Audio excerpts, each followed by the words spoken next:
What's up guys, welcome to my YouTube channel. As you can see from the title, today we are going to talk about literary works and authorship in modern America. First of all, I want to introduce myself. My name is Rizky Nur Hidayat. I'm 19 years old and I'm a student from Pamulang University majoring English literature. So without any further ado, let's get started. The first topic, we have prose and the author. Upton Sinclair, 1878 until 1968, was one of the propagandists of the group. Some of his work include World's End, 1914, Between Two Worlds, 1941, and Dragon's Teeth, 1942. The second stream is prose work, which is not merely propaganda in nature. The novel of Theodore Dreiser, 1871 until 1945, often in the form of documentaries, describe not only the wickedness of American civilization, but also the cruelty of life itself. Next, we have Sinclair Lewis, 1885 until 1951, in Main Street, 1920, and Babbitt, 1922, ridicule the debilitating nature of small town life in America. And next we have Gertrude Stein, 1874 until 1946, was the originator of the term lost generation. Writers in Lost Generation have writing on the theme of the direction loss of passion of victims of World War I. Writers in this category appeared in 1883 until 190,000. Ernest Hemingway, 1899 until 1961, did a lot of work during World War I. Hemingway's lively narrative style is clearly his main asset. Its main drawback is that pride in masculinity sometimes result in erroneous record. Several works from Ernest, first The Sun Also Rises, 1926, and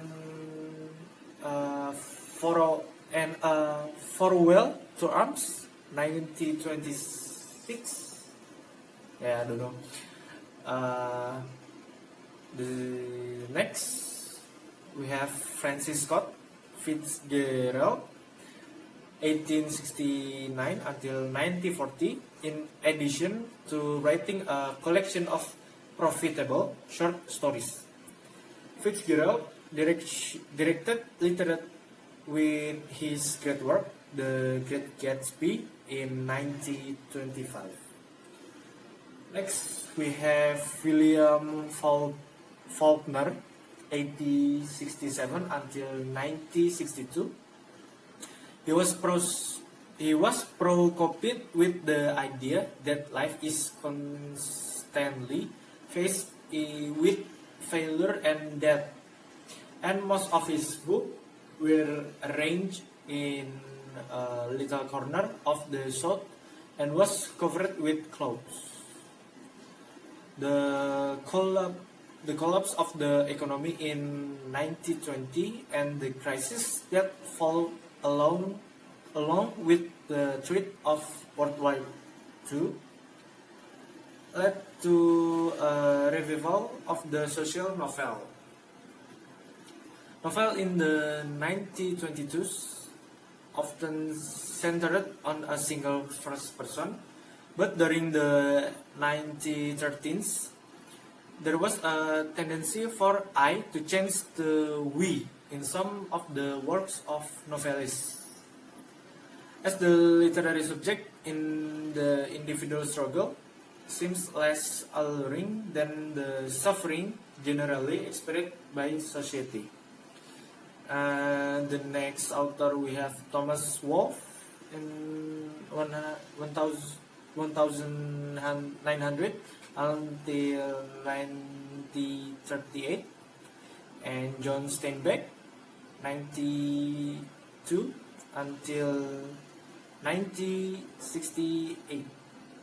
And last one, we have Langston Hughes 90.2 until 1967, was one of the most talented writers of the Harlem Renaissance movement of the 1920s and is the most original black writer of the 20th century.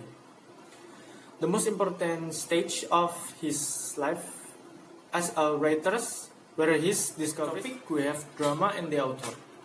Iguini O'Neill, 1888 until 1953, was a writer who used several different styles.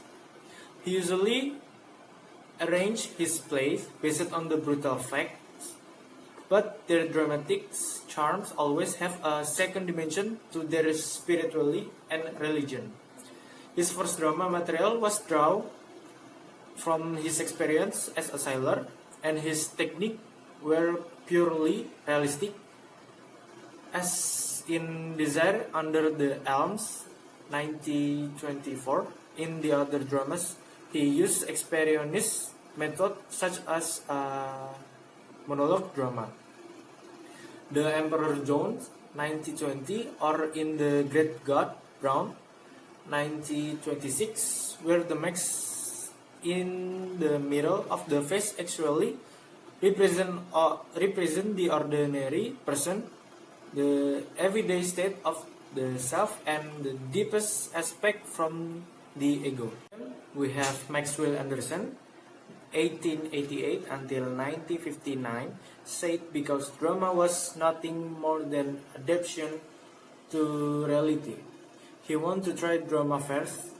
First, he tries with poetry on historical subject, Elizabeth the Queen, 1930, and Mary Scotland, 1933.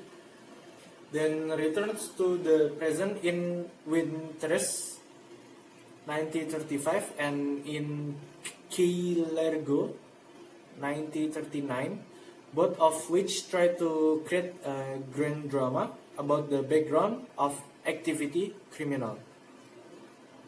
Gifted playwright was Tennessee Williams, 1911 and 1983, producing The Glass Menagerie, 1944, followed by A Streetcar Named Desire, 1947, a set image of a frail, rich woman living in a vulgar dream world. Not only psychology touching, but also successful and effective on the stage. Next, we have Arthur Miller, 1915, wrote during the spring of 1936 the play No Villain, which won the Hopwood Prize of $250. The following year, he wrote Honors at Dawn, 1937. In 1944, he wrote his first Broadway play, The Man Who Had All the Luck. 2 years later, he wrote All My Sons, 1946. He will not be able to repeat his success as in that of a salesman in 1949, which is features little people whose life have changed because of the wrong values of modern industrial society. Next, Edward Albee, born March 1920 in Washington, D.C. Initially tried to write novels and poetry, but switched to writing plays in the late 1950s. Edward Albee's early works, To the Zoo Story, 1959, centered on the unsolved problem faced by two humans being tried to communicate with each other, situation ending in cruelty, Albi rose to fame in the 1916s. And the last topic, we have poetry. Ezra Pound maintains the poetry is synonymous with human emotion. The poetry itself is often difficult, even though the structure is orderly and carefully. And one of the rules is that in painting poetry, things the abstract and real cannot be combined. Some of Erza's work are Lum Spento, 98, published in Venice. Next, collection of poetry Person, 99, and Exhalation, 99.